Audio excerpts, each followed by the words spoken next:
Super de vous voir là ce soir. Vous êtes courageux d'être resté avec nous jusqu'au bout.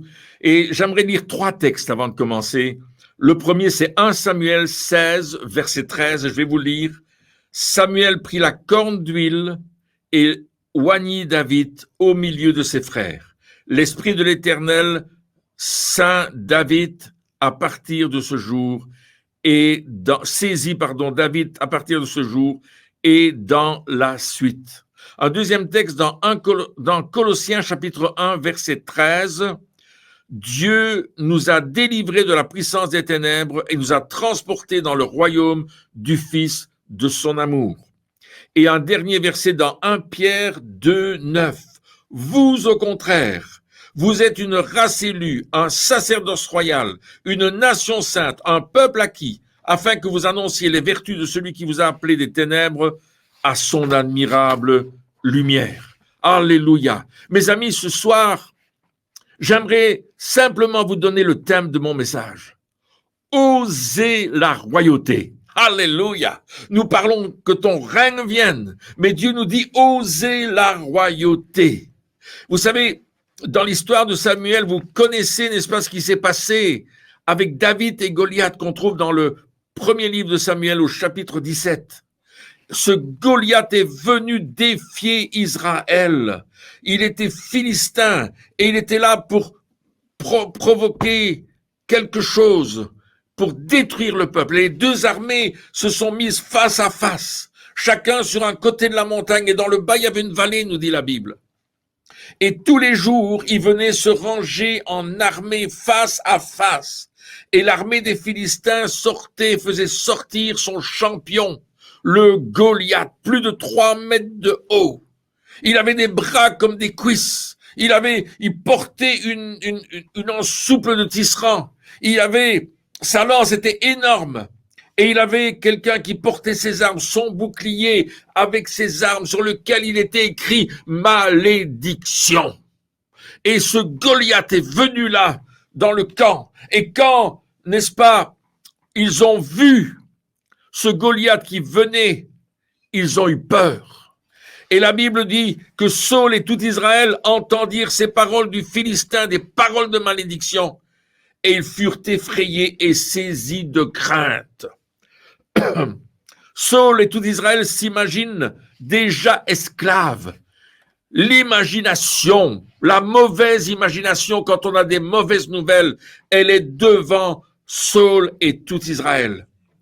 Ils sont en train de se voir esclaves, ils sont en train de se voir terminés, finis, liés par des chaînes, dominés par ces Philistins, et ils ont peur. Et aujourd'hui, nous sommes dans une société qui prône l'imaginaire, le virtuel. Le virtuel, c'est la raison pour laquelle le monde n'a plus aucun repère solide et social.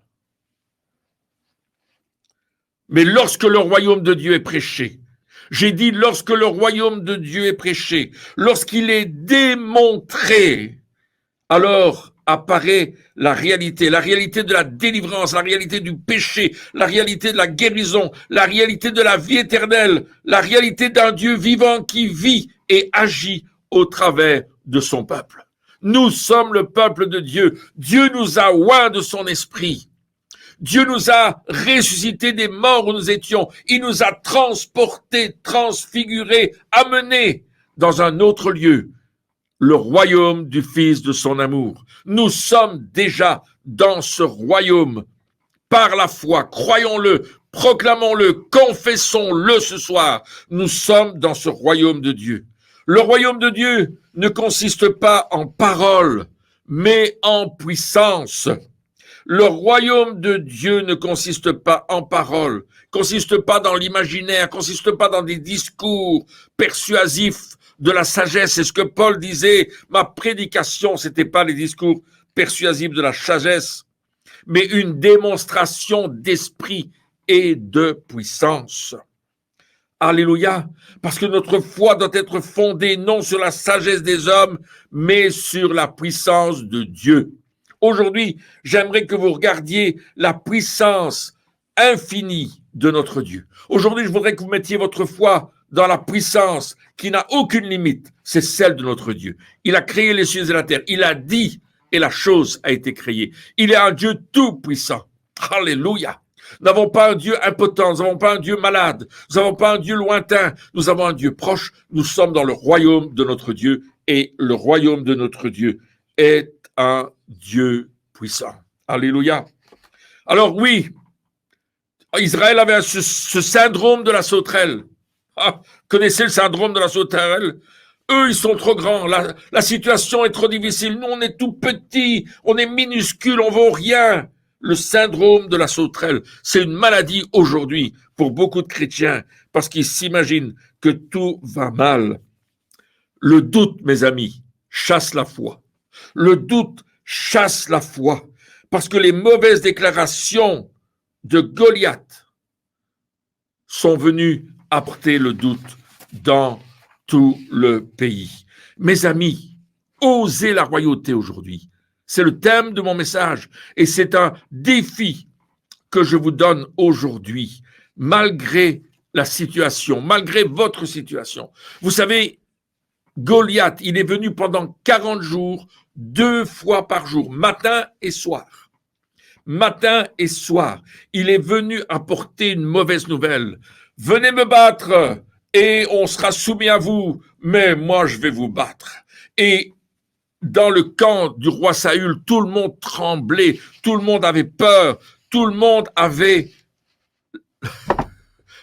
Les reins ont lâché, comme pour Belshazzar, n'est-ce pas qu'on trouve dans le livre de Daniel, où ses reins ont lâché quand ils ont vu le doigt de Dieu écrire sur le mur. C'est ce qui s'est passé avec Saül, c'est ce qui s'est passé avec l'armée d'Israël. Ils avaient tous peur. Peur, peur, c'est un mot aujourd'hui, les gens ont peur. Ils ont peur du virus, ils ont peur de la maladie, ils ont peur de perdre leur travail, ils ont peur de perdre leur santé. 40 jours, 2 fois par jour. Ça me fait penser au médecin qui vous dit, prenez votre pilule, attention, tous les jours, 2 fois par jour. Pendant 40 jours, il y avait cette pilule de mauvaises nouvelles. Plus on écoute les mauvaises nouvelles, plus on est dans la mauvaise nouvelle.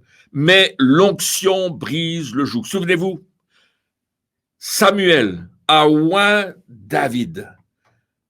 Ce petit garçon, ce jeune homme qui était là, beau de figure, Saül dira de lui, tu n'es qu'un enfant.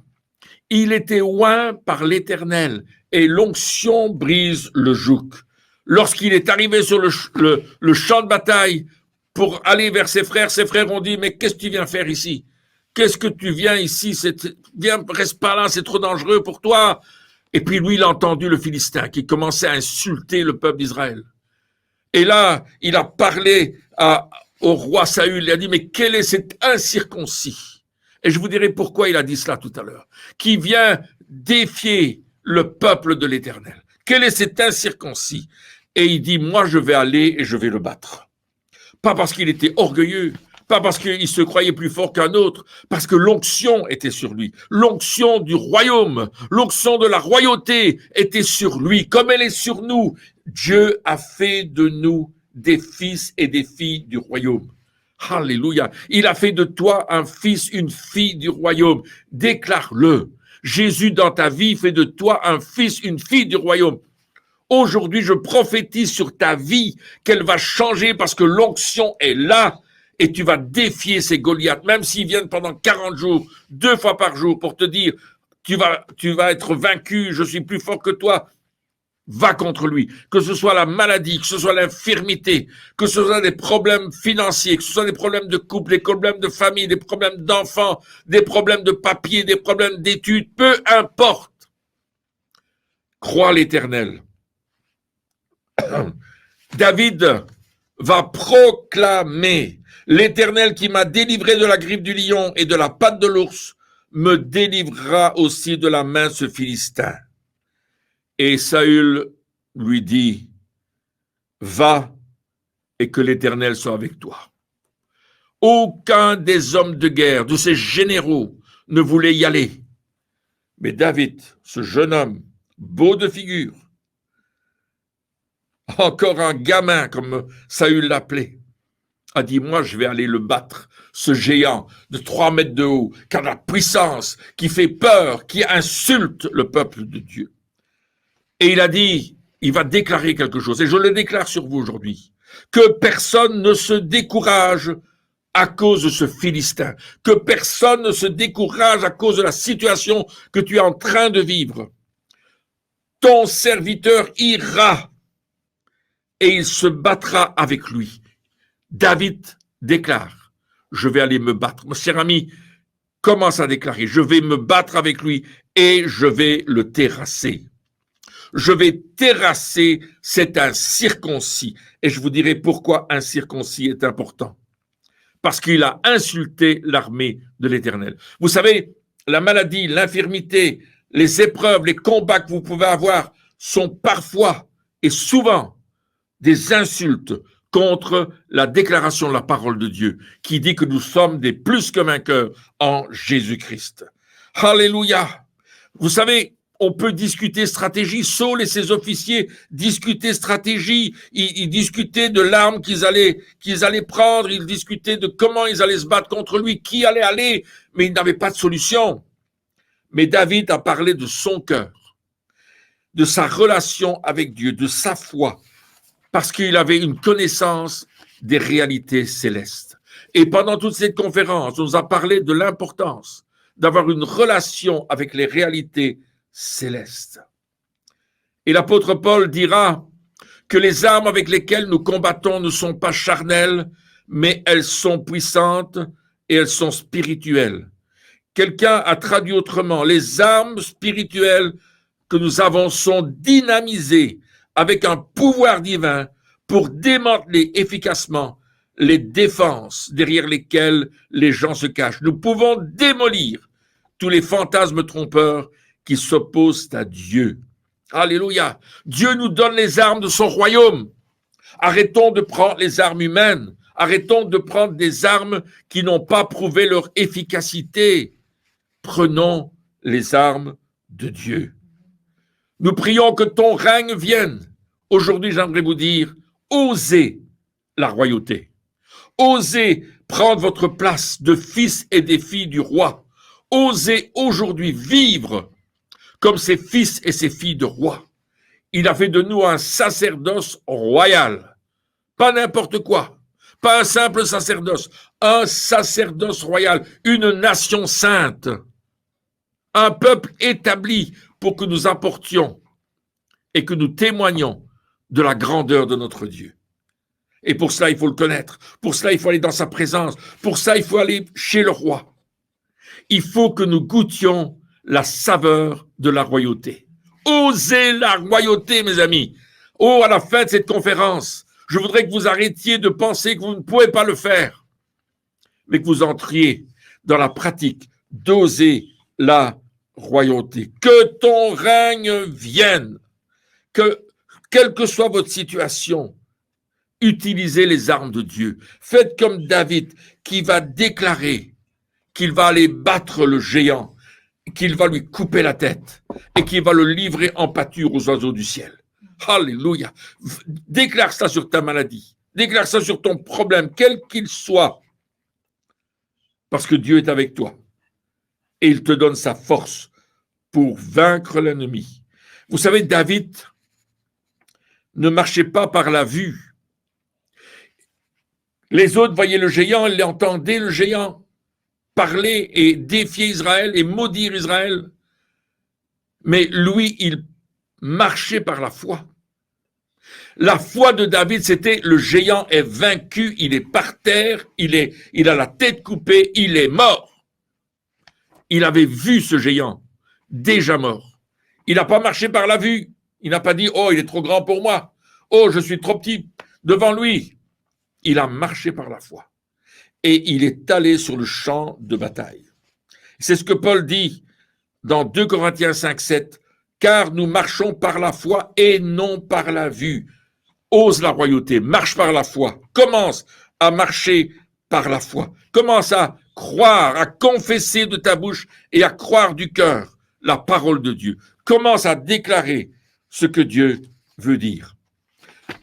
Saül a voulu aider David. Il a dit, je vais te donner mon armure, je vais te donner mon épée. Et quand David a mis toutes ces choses, il a dit, je ne peux pas marcher avec ça. Je vais me faire battre si je prends ces choses-là. Souvent, nous prenons les choses du monde, nous prenons les choses anciennes qui n'ont pas bien servi et on essaie de s'en servir. Et David, ce qu'il a fait, il s'en est débarrassé.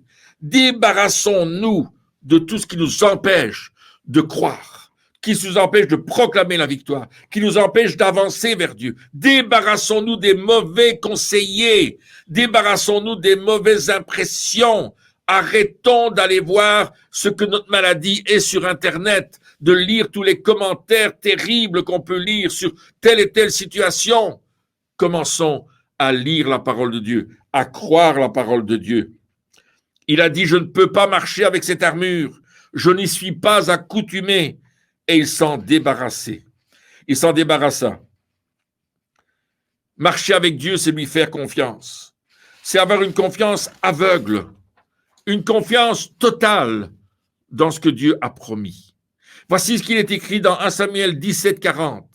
David prit en main son bâton, choisit dans le torrent 5 pierres polies et les mit dans sa gibecière de berger et dans sa poche, prit sa fronde à la main, il s'avança contre le Philistin. Et la Bible dit même qu'il a couru vers le Philistin. Il a couru sur le champ de bataille. Il est parti en vainqueur et pour vaincre. Ose la royauté. Va en vainqueur et pour vaincre. Le bâton représente l'autorité de l'œuvre de la croix. Luc 10, 19, Jésus déclare, je vous ai donné le pouvoir de marcher sur les serpents, les scorpions et sur toute la puissance de l'ennemi. Et on pourrait développer cela parce que rien ne pourra nous nuire, que Jésus a vaincu les dominations en triomphant d'elles par la croix. Il y a beaucoup de versets qui nous montrent qu'il a vaincu les dominations. Il est allé chercher les pierres dans le torrent. Nous avons besoin d'une vie de l'esprit. On en a parlé tout au long de cette conférence. On a besoin de croire Dieu, de croire l'œuvre parfaite de Jésus-Christ. On a besoin de vivre la vie du Saint-Esprit. Vous recevrez une puissance, le Saint-Esprit survenant sur vous et vous serez mes témoins à Jérusalem, en Judée, en Samarie et jusqu'aux extrémités de la terre. C'est ce que Dieu veut nous donner aujourd'hui. Nous avons besoin de ceci. Mais j'aimerais vous donner 5 clés, 5 pierres polies de David. La première clé, c'est la louange, l'adoration. David est un adorateur. Il a écrit la plupart des psaumes. Il proclame à longueur de journée la grandeur de Dieu. Notre louange et notre adoration démontrent notre intimité avec Dieu. Notre victoire commence dans notre intimité avec Dieu. Paul disait, c'est plus moi qui vis, c'est Christ qui vit en moi. Et si je vis par la foi du Fils de Dieu. Waouh! Je vis par la foi du Fils de Dieu. Fils de Dieu en nous, la louange, l'adoration, plus je vais l'adorer, plus je vais le célébrer, plus je vais aller dans sa présence, plus je vais aimer cela. Ce matin, on avait la louange dans le culte. Moi, je dansais, je sautais, je criais, je parlais en langue. C'était tellement puissant. Alléluia. Vis une vie de louange comme David, la première clé, la première pierre. La deuxième, c'est l'alliance. David, lui, connaissait l'alliance de Moïse. Son père lui avait parlé de la parole de Dieu, de l'importance de connaître la parole, l'importance de connaître le témoignage. Deutéronome chapitre 6, verset 6 nous dit qu'il faut l'enseigner à nos enfants pour qu'ils l'enseignent à leurs enfants et qui raconte l'histoire du peuple d'Israël, qui raconte comment Dieu les a sauvés. Il savait l'alliance qui était là et il savait comment. Parce qu'il était circoncis. Il faisait partie de l'alliance. Mais le Goliath devant lui, c'était un incirconcis. Un incirconcis qui n'avait pas droit à l'alliance. La maladie, la mort, les choses mauvaises n'ont pas droit à l'alliance de Dieu. Nous sommes dans l'alliance du ressuscité. Paul a dit connaître Christ et la puissance de sa résurrection. Alléluia.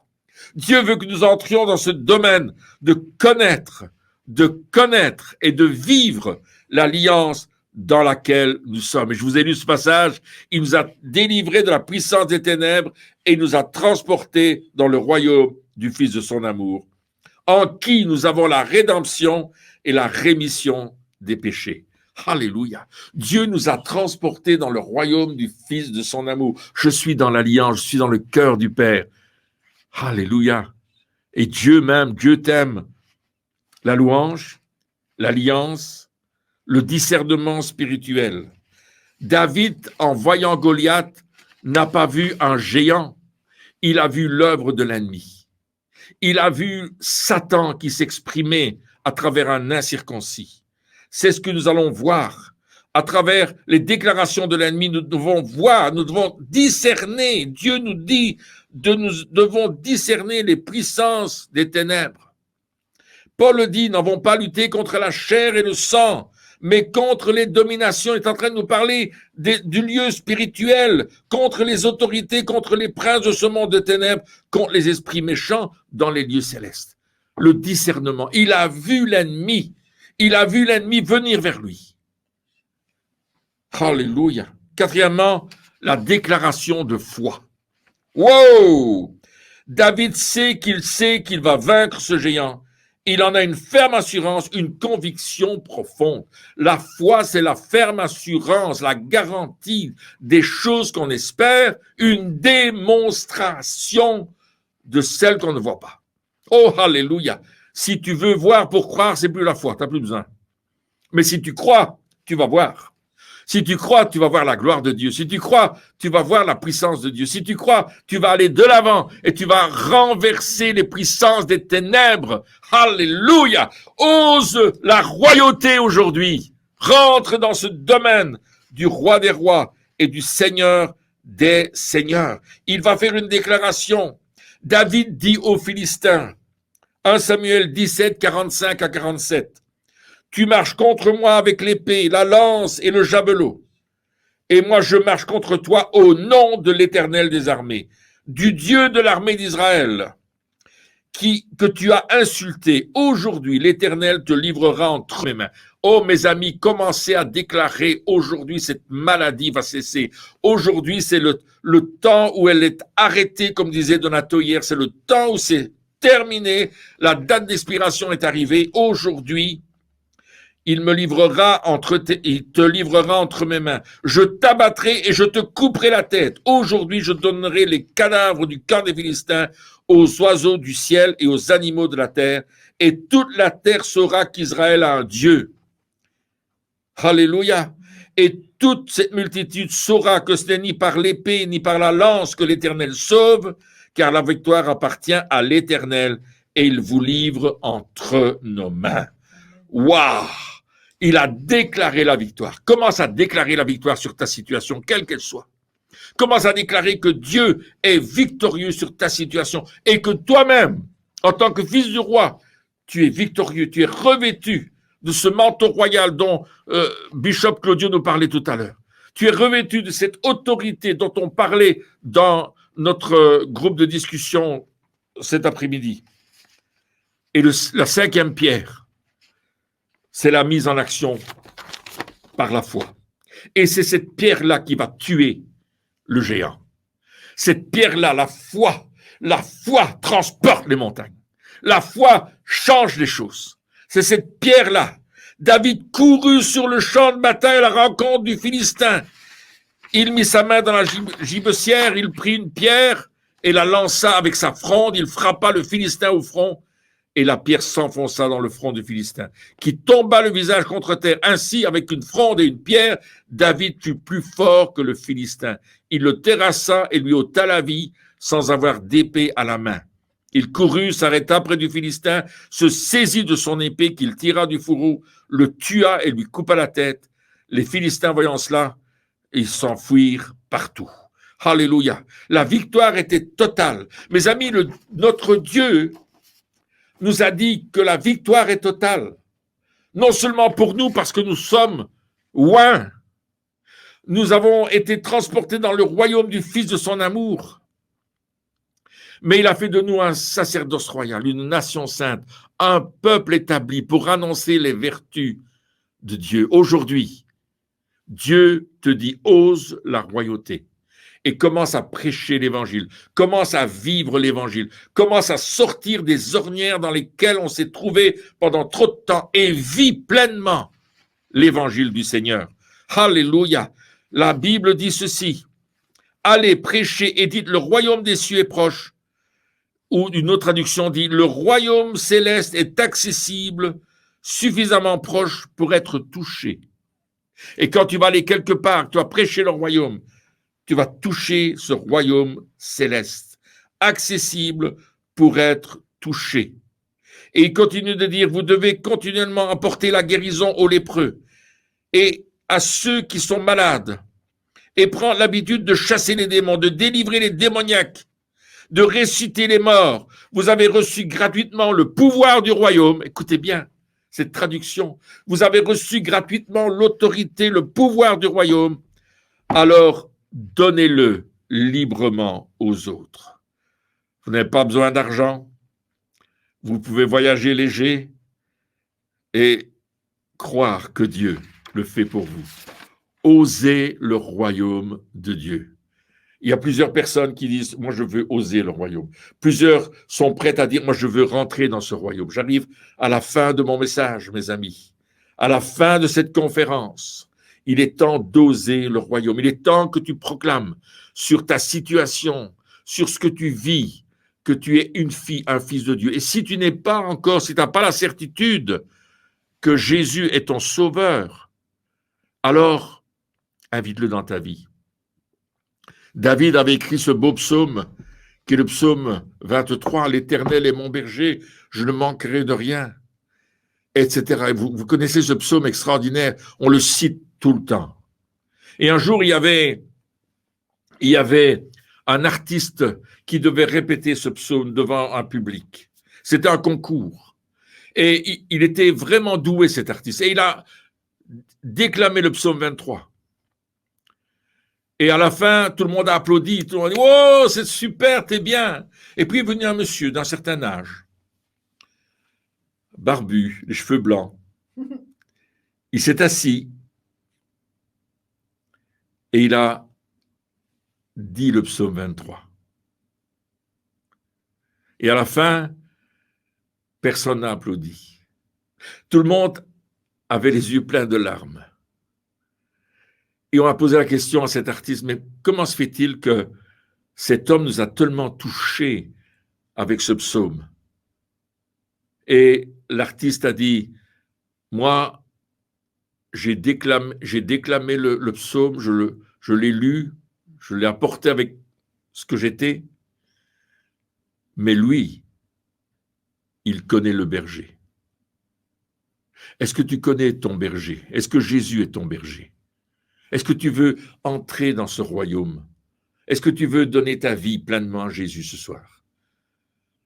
Avant de parler plus loin de l'onction et de la présence de Dieu et prophétiser sur vos vies, comme nous allons le faire dans quelques instants, j'aimerais que simplement, là où tu es, tu fermes tes yeux et tu fasses une prière en disant « Seigneur Jésus, je connais le psaume, je ne connais pas le berger. Aujourd'hui, je veux te connaître.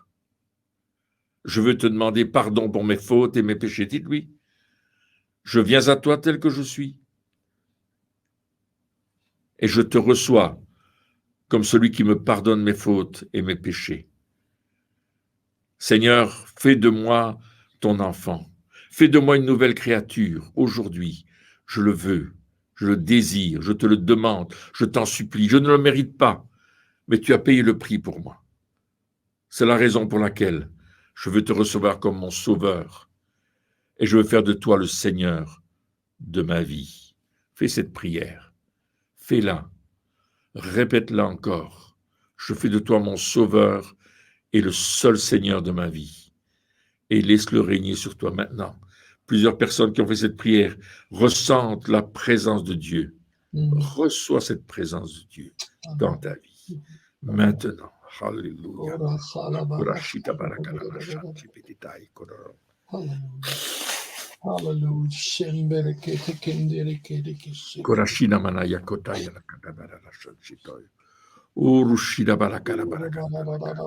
Alléluia, alléluia. Commencez à déclarer, à venir contre votre situation mauvaise, le Goliath qui vous assaille chaque jour.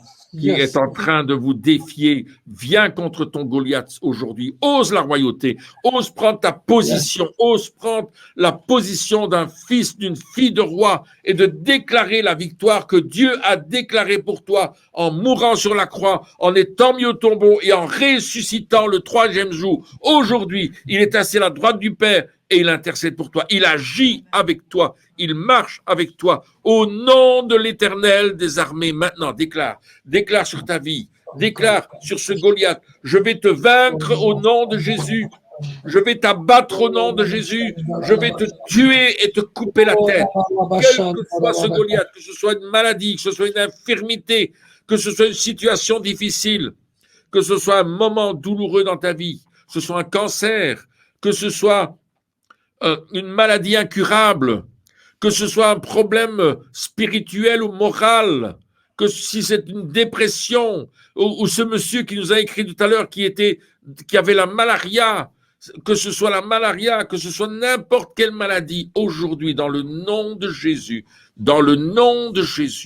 commence à parler à cette maladie et dis-lui, je vais te vaincre, je vais t'abattre, je vais te renverser, et tu vas persévérer comme on nous a dit tout à l'heure qu'il fallait persévérer, aller jusqu'au bout, ne pas s'arrêter. Vous savez, il est venu 40 jours, 2 fois par jour pour insulter Israël, mais en 1 minute, il s'est fait couper la tête. Hallelujah.